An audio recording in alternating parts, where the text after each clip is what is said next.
En los valles de Oaxaca, donde el sol tiñe de un azul casi místico los interminables campos de agave, el tiempo parece moverse a un ritmo distinto, más lento, pesado con el peso de la tierra y sus memorias. Aquí, el aire mismo es un archivo, transportando el aroma dulce y terroso del mezcal en proceso, el polvo de los caminos ancestrales y los susurros de historias que se niegan a morir.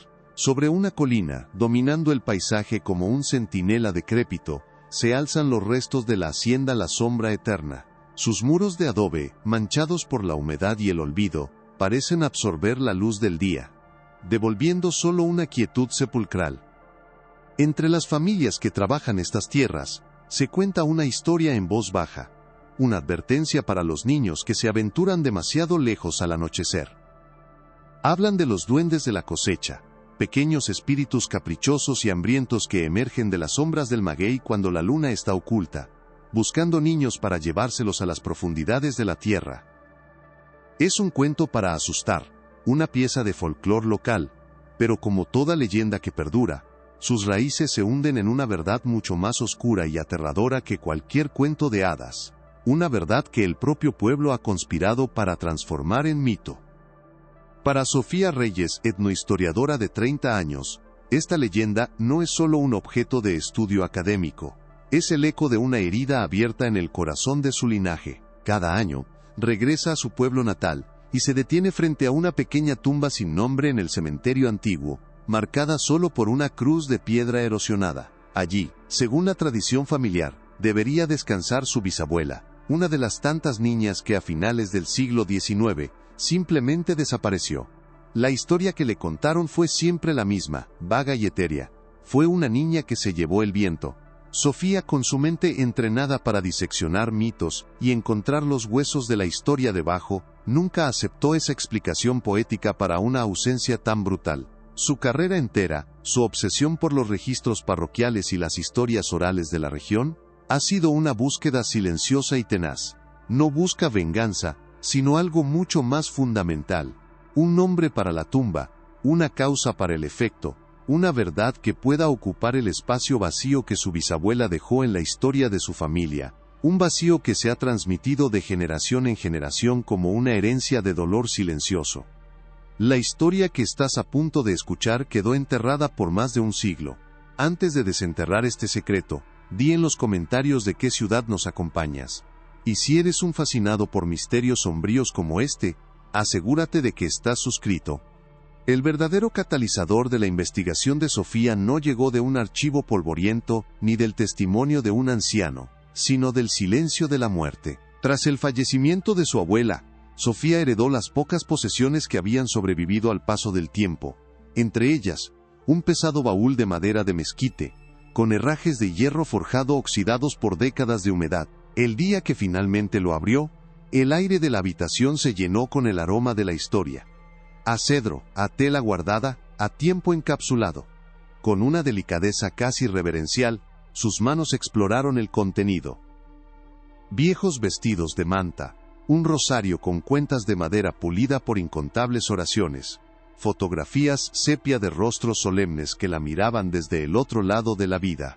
Eran reliquias de un pasado sencillo, fragmentos de vidas vividas y terminadas. Sofía sintió el peso de esa continuidad, la cadena de mujeres de la que ella era el eslabón más reciente.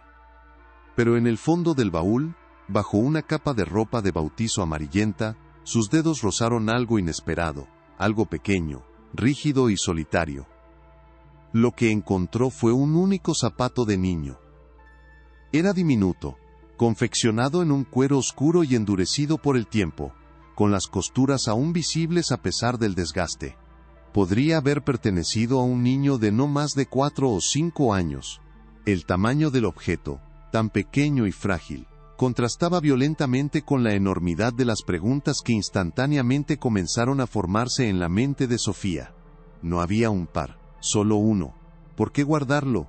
¿De quién era? Lo sostuvo en la palma de su mano, sintiendo su peso, imaginando el pequeño pie que una vez lo habitó.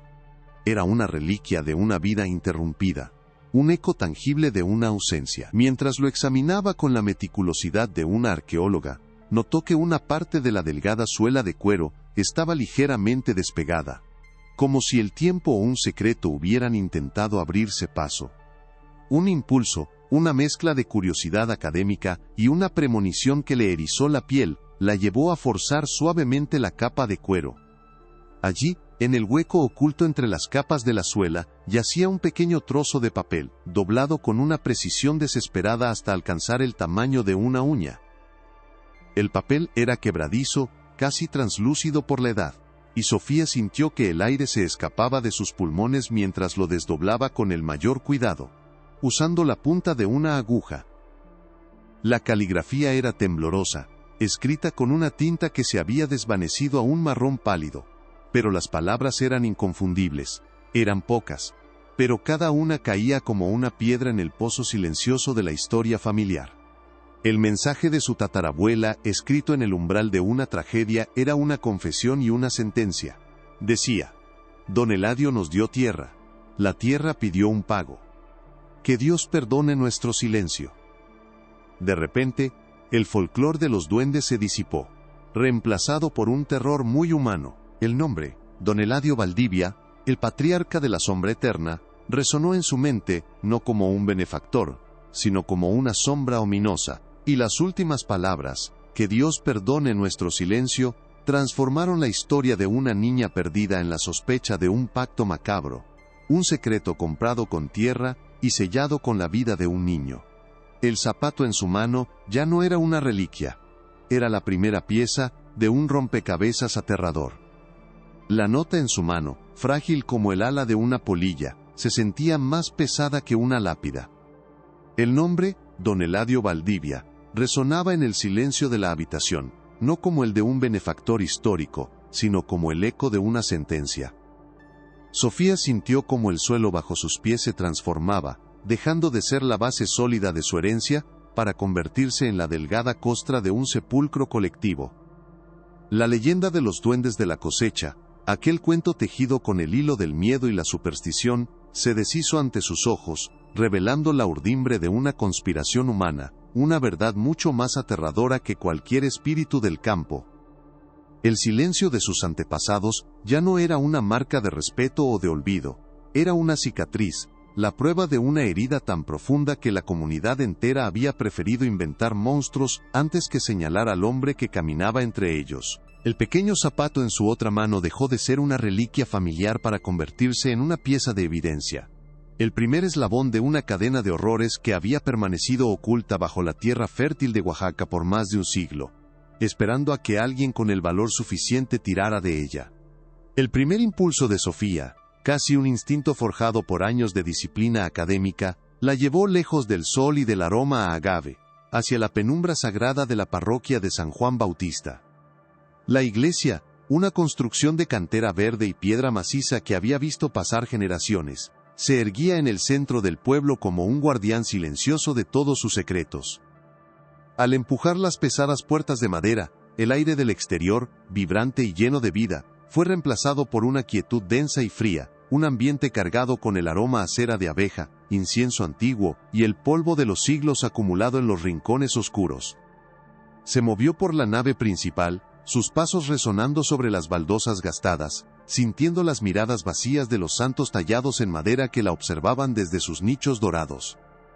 No buscaba consuelo divino, sino respuestas terrenales, escondidas no en los altares, sino en la tinta y el papel que registraban el paso de cada alma por aquel valle, desde el primer llanto del bautismo hasta el último suspiro de la muerte. Sabía que la Iglesia, en su meticulosa burocracia de la vida y la muerte, era a menudo el archivo más honesto de una comunidad, un testigo imparcial de sus fiebres, sus plagas y sus patrones más oscuros.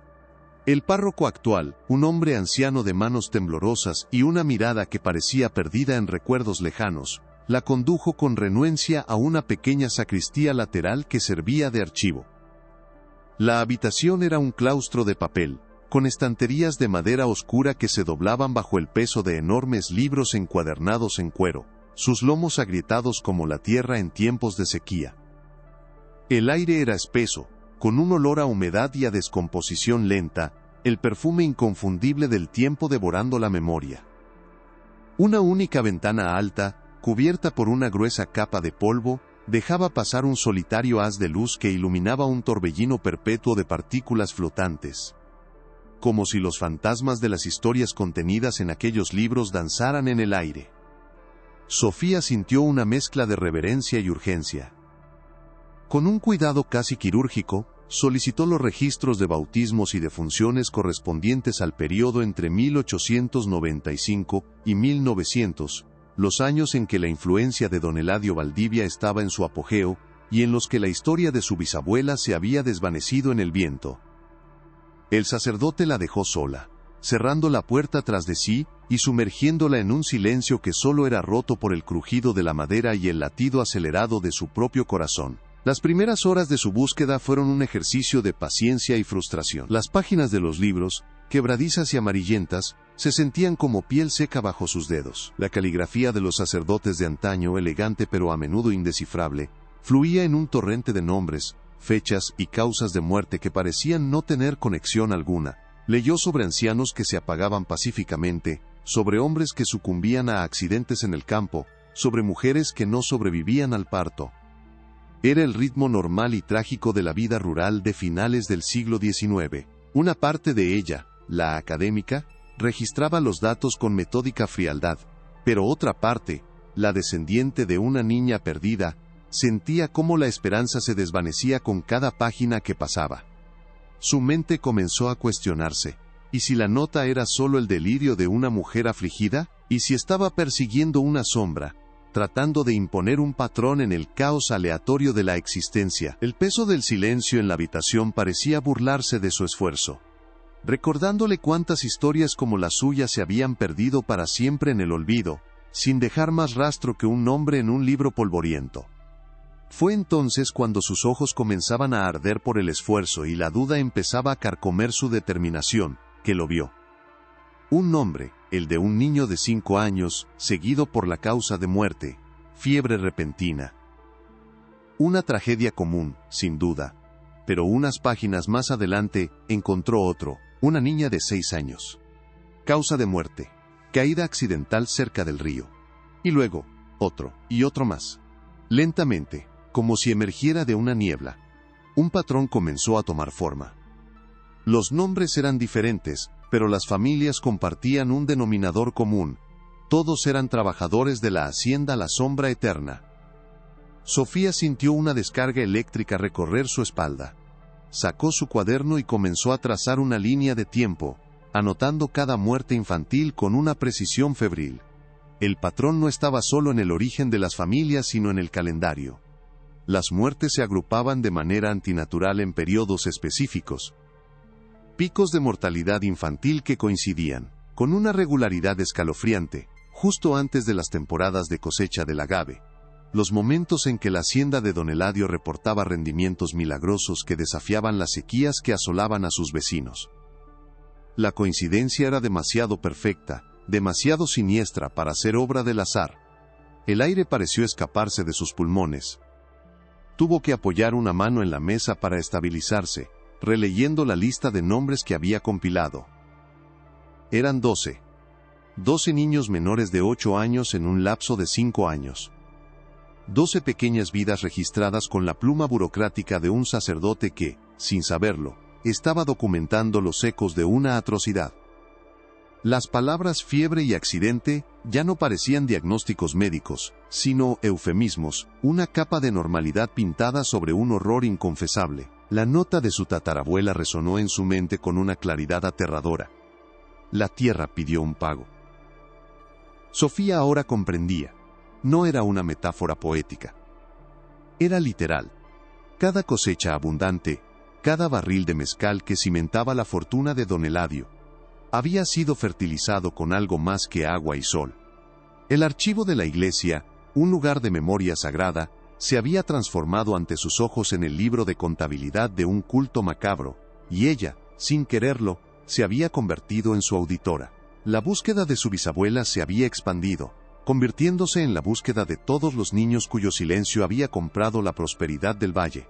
Su siguiente parada la alejó de la solemnidad de la iglesia, y la sumergió en la atmósfera funcional y desapasionada del archivo municipal. un edificio gubernamental de paredes grises y pasillos iluminados por una luz fluorescente que zumbaba constantemente. El olor a incienso fue reemplazado por el de papel viejo y café rancio. Aquí, el lenguaje no era el de las almas sino el de la propiedad. Sofía no buscaba registros de vida y muerte, sino de tierra. La frase de la nota "Don Eladio nos dio tierra" era la clave, la segunda mitad de una ecuación terrible que ahora se sentía obligada a resolver. Durante días, se sumergió en los registros de la propiedad, examinando escrituras polvorientas, mapas catastrales dibujados a mano y transferencias de títulos que databan del Porfiriato. Era un trabajo aún más tedioso que el del archivo parroquial, una maraña de jerga legal y nombres que se repetían a lo largo de las generaciones. Su método era simple. Cruzaba los nombres de las familias que habían perdido un hijo con los registros de propiedad de la misma época. El descubrimiento, cuando llegó, fue tan frío y contundente como los sellos oficiales estampados en los documentos. Encontró la primera escritura, una pequeña parcela de tierra, apenas lo suficiente para cultivar maíz y frijoles para una familia, transferida de la propiedad de Eladio Valdivia a un campesino llamado Hernán Morales. La fecha de la transferencia era de apenas 3 semanas después de que el hijo de 5 años de Hernán fuera registrado como fallecido por fiebre repentina. El documento describía la transacción con una frase que le heló la sangre a Sofía por su cruel ironía: una donación caritativa en reconocimiento a sus años de leal servicio. No fue un caso aislado. Página tras página, la evidencia se acumulaba con una lógica brutal e innegable. Cada familia en su lista de niños fallecidos había recibido una parcela de tierra similar, un regalo envenenado del patrón.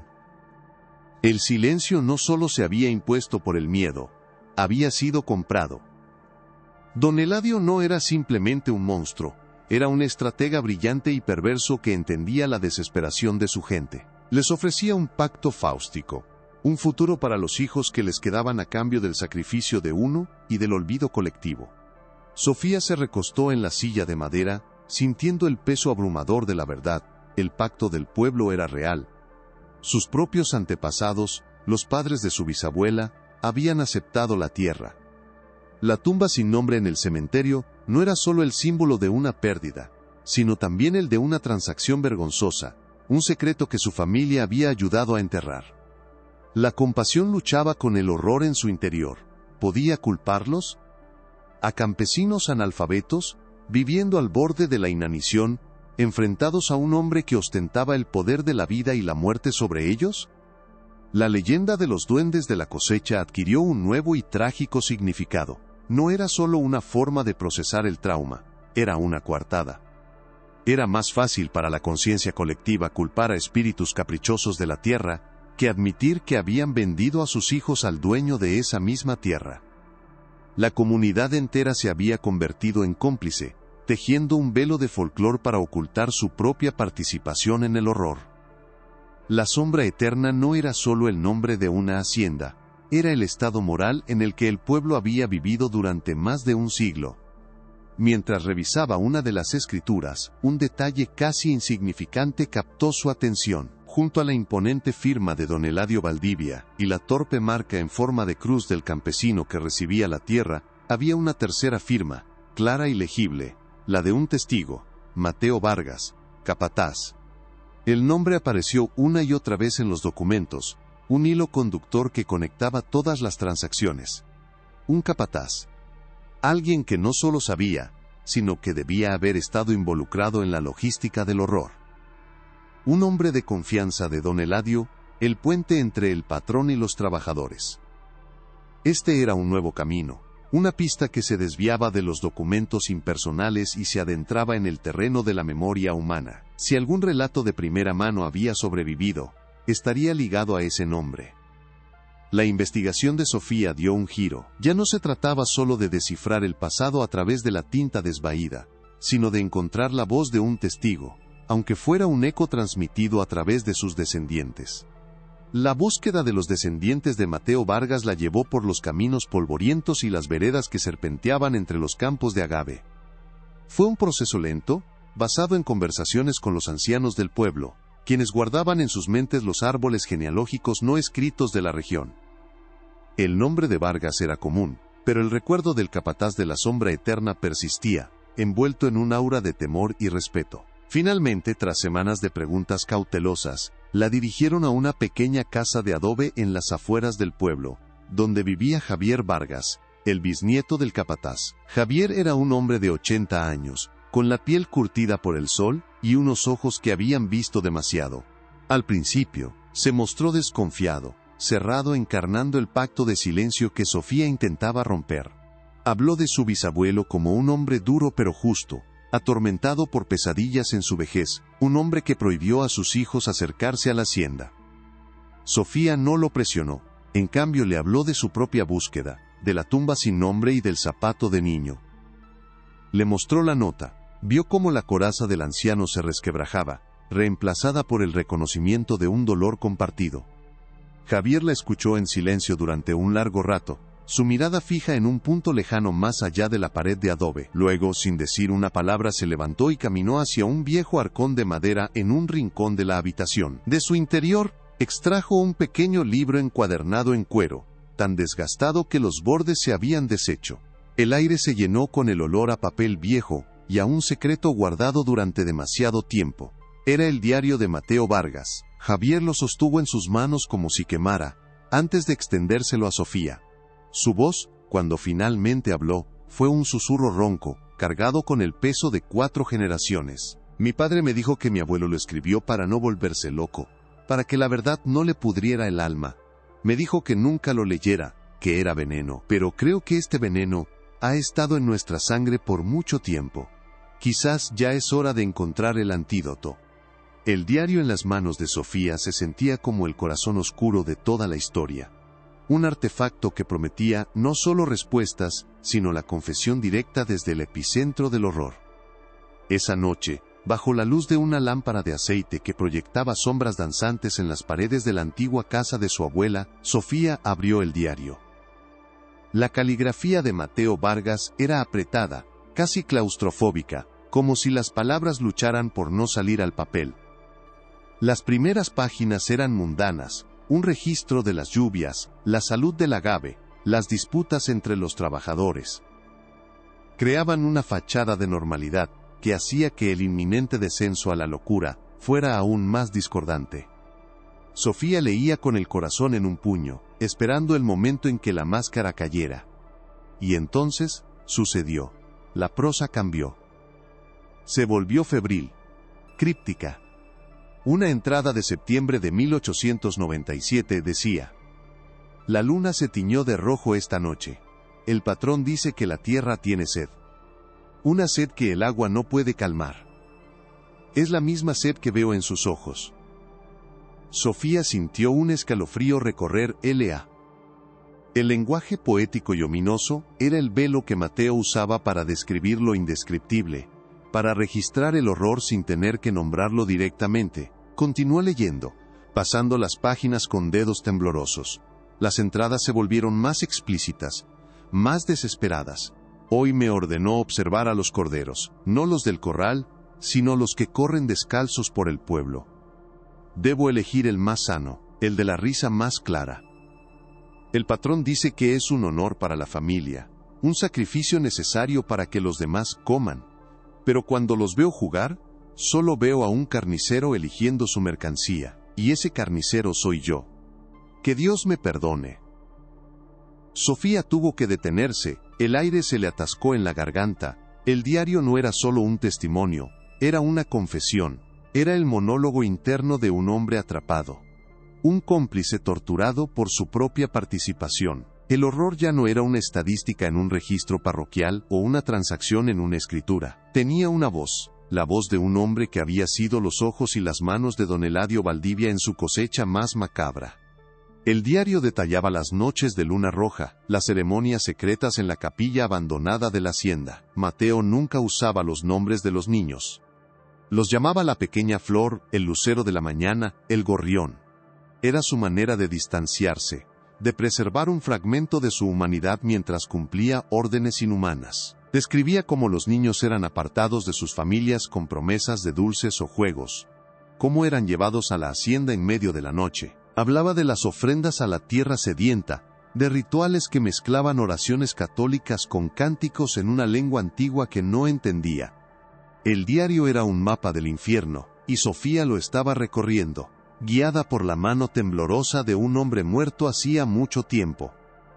Cada palabra era un clavo más en el ataúd de la reputación de don Eladio, y una piedra más sobre el corazón de Sofía.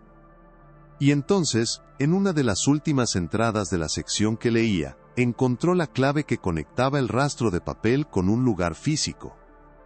La pista que transformaría su investigación de un ejercicio histórico a una posible exhumación arqueológica. Mateo Vargas había escrito, con una caligrafía casi ilegible por el temblor de su mano: todo termina en el suspiro del diablo. Allí es donde la tierra bebe. Allí es donde el silencio se hace eterno. El pozo seco, la leyenda local que había escuchado desde niña. El lugar del que los padres advertían a sus hijos que se mantuvieran alejados. De repente el nombre cobró un significado literal y espantoso. No era el suspiro del diablo, sino los suspiros de sus víctimas. El diario había dejado de ser un simple registro. Se había convertido en un mapa que señalaba directamente a una tumba sin marcar. Una fosa común que había guardado su secreto bajo el sol de Oaxaca durante más de 100 años. La investigación de Sofía había llegado a un punto de no retorno. El siguiente paso la llevaría a cavar, literal y figuradamente, en la tierra que había exigido un pago tan terrible.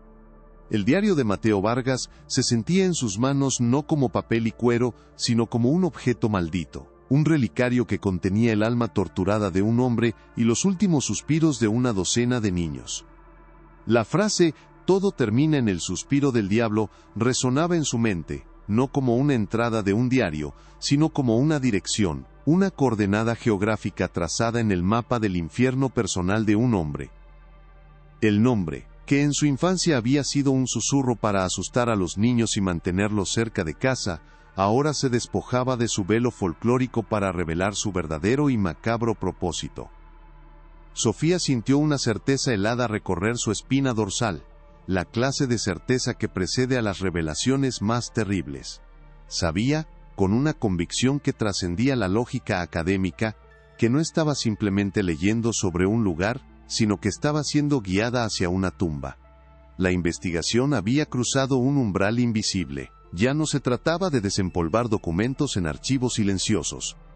Se trataba de profanar un silencio guardado por la propia tierra, de clavar una pala en el corazón de un secreto que el valle entero había conspirado para olvidar. Un secreto que ahora latía bajo la superficie, esperando ser exhumado. Al día siguiente, con el sol de la mañana apenas tiñendo de rosa los picos de las montañas circundantes, Sofía condujo por el camino de tierra que llevaba a los límites de la hacienda La Sombra Eterna. El aire era fresco y olía a tierra húmeda, y al aroma dulce y penetrante del agave. El paisaje, en su belleza serena y atemporal, era una máscara cruel que ocultaba la podredumbre de su historia. La hacienda misma se alzaba en la distancia, sus muros de adobe carcomidos por el tiempo, sus tejas rotas como dientes en una calavera. Parecía un monumento a la decadencia, un gigante dormido cuyo sueño estaba plagado de pesadillas. Siguiendo las indicaciones vagas de los mapas antiguos y la memoria colectiva de los ancianos del pueblo, encontró el pozo. Estaba apartado de la casa principal, en un pequeño claro rodeado de mezquites retorcidos, como si la naturaleza misma intentara ocultarlo.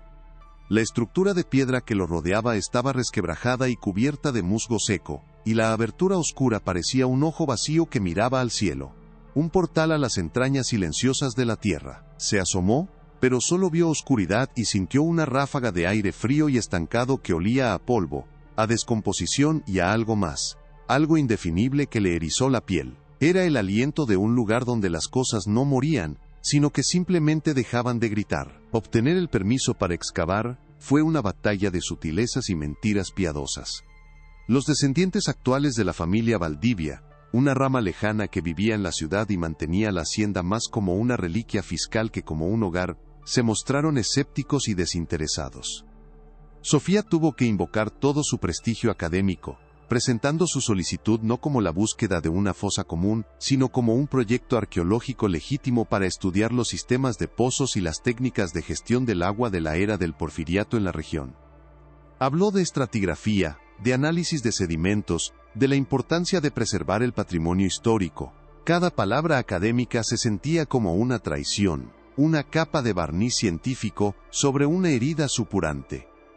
Mientras hablaba con el administrador de la propiedad, un hombre con una mirada calculadora y desconfiada, sintió el peso de las almas que buscaba. Estaba pidiendo permiso para desenterrar a los muertos a los herederos del hombre que los había matado. La ironía era tan espesa que casi podía ahogarla. Finalmente, después de semanas de correos electrónicos, llamadas y la presentación de documentos que parecían más gruesos que la Biblia, le concedieron un permiso limitado y condicional. Tenía un mes. Un mes para hacer que la tierra hablara. El primer día de la excavación fue un ritual de tensión contenida. Sofía había contratado a un pequeño equipo, un par de arqueólogos locales de confianza y algunos trabajadores del pueblo a los que les pagó bien por su discreción y su fuerza. El sol de Oaxaca caía a plomo, y el único sonido que rompía el silencio del valle era el rítmico raspar de las palas y los picos contra la tierra seca y compactada, un sonido que parecía amplificado por la quietud sepulcral del lugar. Las primeras capas no revelaron nada más que tierra, rocas y los escombros acumulados de un siglo de abandono. Cada cubo de tierra que se vaciaba sin revelar nada aumentaba la tensión en los hombros de Sofía. La duda, una serpiente fría y sigilosa, comenzó a deslizarse en su mente. ¿Y si Mateo Vargas había mentido en su diario? ¿O si había usado el pozo como una metáfora, una forma poética de describir un entierro en otro lugar? La mirada de los trabajadores era una mezcla de curiosidad y escepticismo. Para ellos, era solo un pozo viejo. Para ella, era un sarcófago. El peso de su convicción se sentía cada vez más pesado. Una carga que la aislaba del resto del equipo. Atrapada entre la certeza de un diario muerto y la realidad estéril de la tierra. Pasaron 3 días de trabajo agotador y frustrante. La excavación avanzaba lentamente, con la meticulosidad que requería la arqueología, pero el pozo parecía no tener fondo, un pozo de decepciones. Sofía pasaba las noches releyendo el diario de Mateo, buscando una pista que pudiera haber pasado por alto, una palabra, una inflexión que confirmara que estaba en el lugar correcto. El cansancio empezaba a hacer mella en su resolución. Comenzó a sentir que estaba persiguiendo fantasmas, que su obsesión personal la había cegado, llevándola a una costosa y humillante búsqueda inútil. En la tarde del 4.º día, cuando el sol comenzaba a descender, y las sombras de los mezquites se alargaban como dedos acusadores, uno de los trabajadores, un hombre mayor llamado Ismael, detuvo su pala a medio camino. Su rostro, curtido por una vida de trabajo bajo el sol, mostraba una expresión de extrañeza. Llamó a Sofía en voz baja. La tierra, dijo, había cambiado. Ya no era la arcilla compacta y rojiza que habían estado excavando. Ahora era más oscura, más suelta, mezclada con algo orgánico. Sofía se arrodilló al borde del hoyo, su corazón martillando contra sus costillas. Tomó un puñado de esa tierra. Era diferente. Olía diferente. Olía a tiempo y a tristeza. Fue entonces cuando la punta de una paleta de arqueólogo golpeó algo que no era piedra. El sonido fue sordo, orgánico. Con un cuidado infinito, usando cepillos y pequeñas herramientas dentales, comenzaron a retirar la tierra que rodeaba el objeto. Lentamente, emergió de su tumba de un siglo. No era un hueso, al menos no al principio. Era un trozo de cuero endurecido y deformado, con los restos de una costura aún visibles. Sofía lo reconoció al instante. Era un zapato de niño, casi idéntico al que había encontrado en el baúl de su abuela. El aire pareció solidificarse en sus pulmones. El hallazgo era una confirmación tan personal, tan directa, que sintió un vértigo que la obligó a apoyarse en el borde del pozo. El zapato no estaba solo. A su alrededor, a medida que continuaban despejando la tierra con una delicadeza casi religiosa, comenzaron a aparecer. Primero, un pequeño fémur, frágil como la rama de un pájaro. Luego, una costilla. Y después, una pequeña calavera, con las cuencas de los ojos vacías mirando hacia el cielo del que había sido privada hacía tanto tiempo. El silencio que cayó sobre el equipo fue absoluto, más profundo y pesado que el propio pozo. Ya no eran arqueólogos ni trabajadores. Eran testigos. La verdad, cuando finalmente se reveló en su totalidad, fue mucho más monstruosa de lo que las peores pesadillas de Sofía podrían haber concebido. El pozo no contenía los restos de un niño, ni de 2, ni de 3. A medida que excavaban más profundamente capa por capa, el horror se multiplicaba. Descubrieron los esqueletos de al menos 12 individuos, todos ellos niños pequeños, sus huesos entremezclados en una maraña de muerte silenciosa. Estaban acurrucados, algunos en posiciones que sugerían que habían sido arrojados al pozo sin ceremonia alguna. Sofía sintió que una parte de ella se rompía irrevocablemente. La lista de nombres que había compilado en el archivo de la iglesia cobró una vida fantasmal ante sus ojos. Ya no eran entradas en un libro, eran estos pequeños y frágiles huesos, esta profanación de la inocencia. El suspiro del diablo no era una leyenda, era una fosa común. El pacto del pueblo no había sido un simple acto de silencio cobarde, había sido una conspiración para alimentar este altar subterráneo. Cada cosecha milagrosa, cada gota de mezcal que había construido la fortuna de los Valdivia, había sido regada con la sangre y las lágrimas que se habían filtrado en esta misma tierra. Pero el pozo guardaba un secreto aún más oscuro, una revelación que trascendía la simple crueldad y se adentraba en los reinos de la locura fanática. Mientras uno de los arqueólogos catalogaba los restos en el fondo del pozo, su cepillo descubrió un objeto que no era hueso ni cuero. Era liso, frío y de un negro profundo que parecía absorber la luz. Con un cuidado extremo, lo extrajo de la tierra. Era una pequeña estatuilla tallada en obsidiana, una figura grotesca que fusionaba la iconografía de un santo católico con los rasgos de una deidad prehispánica de la tierra, con la boca abierta en un grito o en una súplica de sed. Este hallazgo lo cambió todo. El monólogo interno de Sofía se detuvo, reemplazado por un nuevo y espantoso entendimiento. Don Eladio Valdivia no había sido simplemente un asesino pragmático que utilizaba el miedo y la superstición para asegurar su riqueza. No era un simple sociópata hambriento de poder. Era algo mucho peor. Era un creyente. Un sumo sacerdote de su propio culto retorcido y sincrético. Esta era la revelación de doble fondo, el verdadero corazón de la oscuridad. El crimen no había nacido de la codicia sino de una fe perversa y absoluta. Don Eladio realmente creía que estaba cumpliendo un deber sagrado. Se veía a sí mismo no como un monstruo, sino como un intermediario entre los dioses olvidados de esa tierra y su pueblo desesperado. Creía que la sangre de los inocentes era el único fertilizante sagrado, la única ofrenda lo suficientemente pura como para apaciguar a las antiguas deidades y garantizar la supervivencia de su comunidad a través de las sequías y las hambrunas. Esta comprensión hizo que sus actos fueran aún más aterradores. Un hombre que mata por dinero puede ser detenido por la ley o por una fuerza mayor, pero un hombre que mata por su Dios es una fuerza de la naturaleza, una plaga impulsada por la certeza de su propia rectitud. La locura de don Eladio no era la ausencia de razón, sino la aplicación de una lógica monstruosa, una teología construida sobre los huesos de los niños de su propia gente. A medida que continuaban la excavación, aparecieron más pruebas de los rituales. Encontraron fragmentos de vasijas de barro con inscripciones extrañas que no correspondían a ninguna lengua conocida.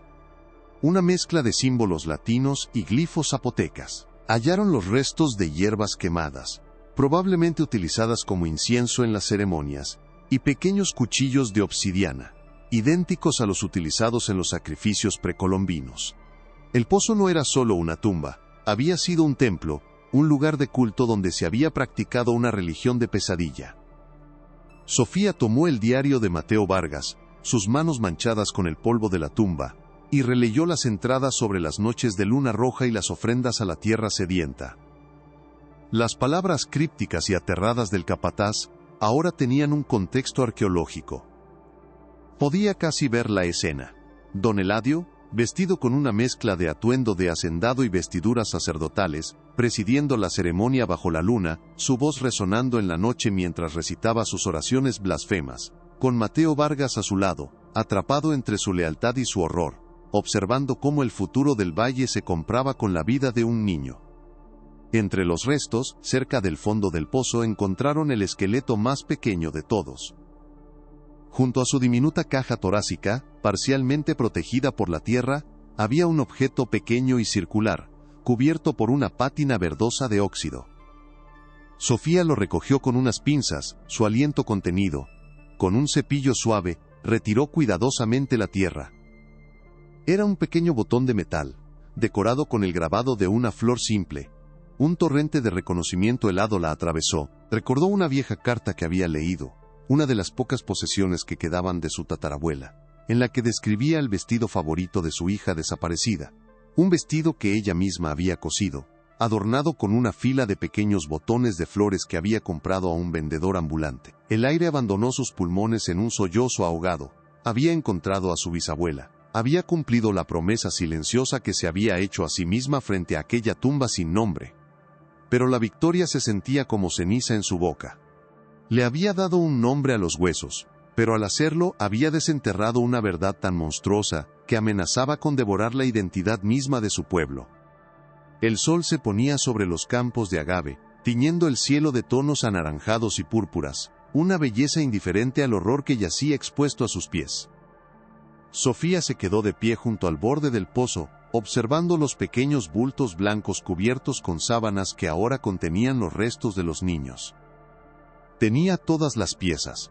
El zapato y la nota de su tatarabuela habían sido el catalizador. Los registros de la iglesia y las escrituras de propiedad habían sido el marco del crimen. La prueba de la conspiración. El diario de Mateo Vargas había sido la confesión. La voz desde el corazón del horror. Y ahora, los huesos y los ídolos de obsidiana eran la evidencia física. La prueba irrefutable que anclaba la pesadilla a la realidad. El rompecabezas estaba completo. Podía ver la historia completa en su mente. Cada paso, cada mentira, cada sacrificio.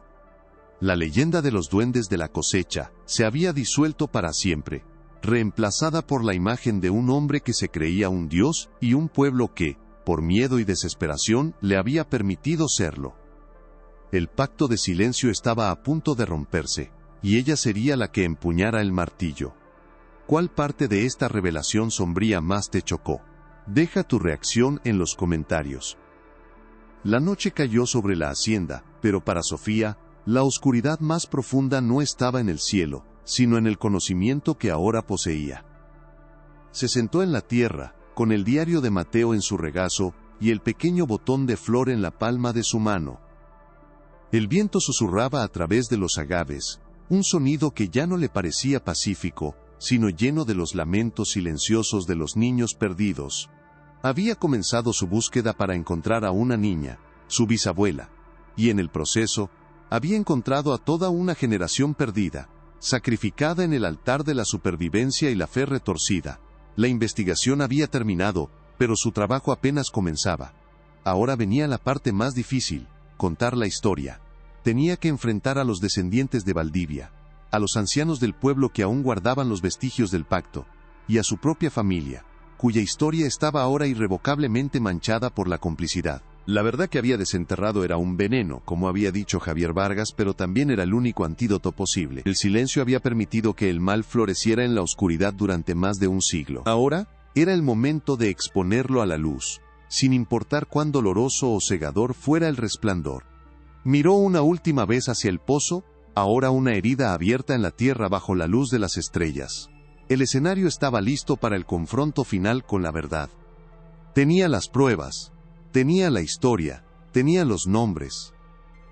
El peso de esas 12 pequeñas vidas recaía sobre sus hombros, no como una carga, sino como una responsabilidad sagrada.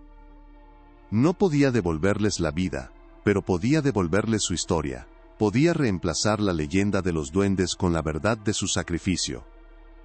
Podía transformar su muerte anónima en un testimonio que resonaría a través de las generaciones. Una advertencia de que los monstruos más aterradores no son los que se esconden en las sombras del folclore, sino los que caminan a plena luz del día, ofreciendo prosperidad a cambio de silencio.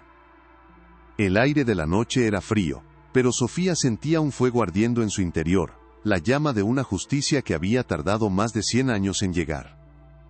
El amanecer traería consigo la tarea de reconstruir el pasado, y ella estaba lista para ser la cronista de la masacre. El sol se rendía en el horizonte, tiñendo los campos de agave con un manto de sangre y oro, una paleta de colores demasiado hermosa para la escena que presenciaba. Sofía Reyes permanecía de pie al borde de la herida abierta en la tierra, el pozo que ahora era conocido no por su leyenda sino por su verdad. A sus pies, bajo la luz mortecina de las lámparas portátiles, los arqueólogos terminaban de catalogar el último de los pequeños esqueletos, cada hueso un testamento silencioso de una brutalidad inimaginable.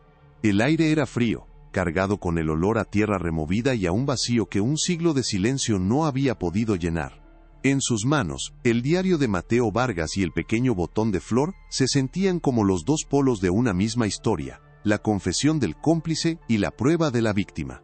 Ya no era la académica que buscaba patrones en documentos polvorientos, se había convertido en la médium de un coro de voces silenciadas, la única persona viva que conocía la liturgia completa del horror de don Eladio. La investigación había concluido.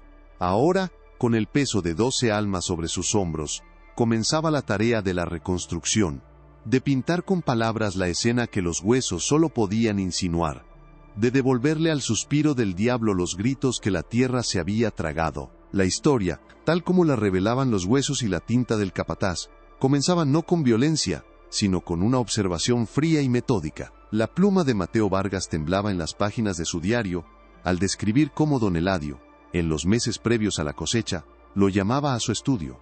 Allí, con los mapas de sus vastas tierras extendidos sobre una mesa de caoba, el patrón no hablaba del clima ni de las plagas.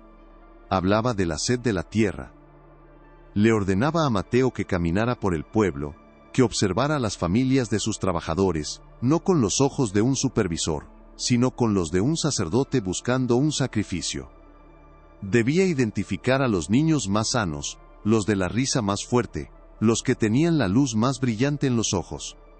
El diario lo describía como una tortura, ver a los pequeños jugar entre los magueyes, ajenos a la sombra que se cernía sobre ellos, sabiendo que su inocencia era precisamente lo que los condenaba. Luego venía la segunda parte del ritual, la visita de don Eladio a la familia elegida. No llegaba como un monstruo, sino como un salvador. Les hablaba de la sequía, de la inminente hambruna, y luego les ofrecía el pacto, una parcela de tierra, la promesa de un futuro para sus otros hijos, a cambio de uno, y a cambio de su silencio eterno. La noche de la luna roja no era una metáfora poética en el diario de Mateo, era la fecha señalada en el calendario de la muerte. Esa noche, el niño o la niña, apartado de su familia con alguna excusa inocente, era llevado a la capilla abandonada de la sombra eterna. El capataz describía la escena con un detalle febril que delataba su trauma. El altar católico había sido modificado, adornado con hierbas extrañas, y la grotesca estatuilla de obsidiana que Sofía ahora tenía en una caja de evidencias. Don Eladio no vestía como un hacendado, sino como una figura sacerdotal de pesadilla, recitando una letanía blasfema que mezclaba el latín de la misa con palabras en una lengua antigua que solo él parecía comprender. El aire se espesaba con el humo de un incienso de olor dulzón y nauseabundo. No había gritos, escribía Mateo, solo un silencio aterrador. Tras la ceremonia en la capilla, una pequeña procesión se dirigía al pozo. A la luz de las antorchas, el rostro de don Eladio parecía el de un hombre en éxtasis divino, convencido de su propia santidad. Creía firmemente que estaba alimentando a la tierra, cumpliendo un antiguo deber para garantizar la supervivencia de su gente. El último acto era rápido y sin ceremonia. El pequeño cuerpo era entregado a la oscuridad del pozo, un pago final a la tierra sedienta. Y luego, el silencio regresaba, más pesado y profundo que antes. Pero entre las 12 sombras que habitaban el pozo, una tenía un nombre que resonaba en la sangre de Sofía, un eco de dolor transmitido a través de las generaciones. Reconstruyó esa noche específica a través de los fragmentos de la historia familiar, y las confesiones de Mateo. Vio a su bisabuela, una niña de 5 años con un vestido adornado con botones de flores, siendo alejada de su casa con la promesa de ver a los potrillos recién nacidos en la hacienda. Vio la confusión en sus ojos al ser llevada a la capilla oscura en lugar de a los establos. Vio su pequeño cuerpo envuelto en una manta y llevado en la procesión silenciosa bajo la luna, y vio en su mente el momento en que su vida se apagó en el fondo del suspiro del diablo. En el presente, Sofía cerró los ojos y apretó el pequeño botón de metal en su palma. El frío del metal contra su piel era un ancla, un puente a través del tiempo que conectaba su búsqueda con el destino final de esa niña.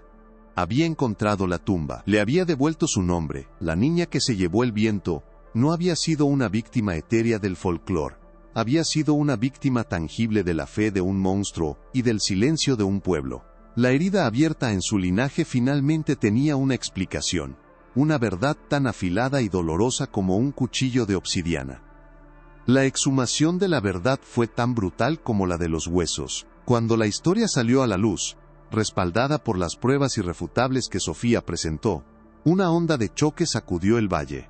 Los descendientes de Valdivia, atrincherados tras un muro de negación y abogados, se derrumbaron bajo el peso aplastante de la evidencia. La hacienda La Sombra Eterna se convirtió en un monumento a la infamia, sus campos de agave ahora vistos no como un símbolo de prosperidad, sino como el fruto de un jardín regado con sangre. Los restos de los 12 niños, incluida la bisabuela de Sofía, recibieron finalmente un entierro digno en el cementerio del pueblo, en una ceremonia que fue tanto un funeral como una confesión colectiva. Se erigió un memorial con sus nombres, reemplazando la tumba anónima y la leyenda de los duendes con una verdad de piedra y mármol. El pueblo se vio obligado a confrontar el pacto de sus antepasados, a aceptar que el silencio que les había permitido sobrevivir también los había hecho cómplices. Y aunque la justicia histórica había llegado, una nota inquietante permaneció.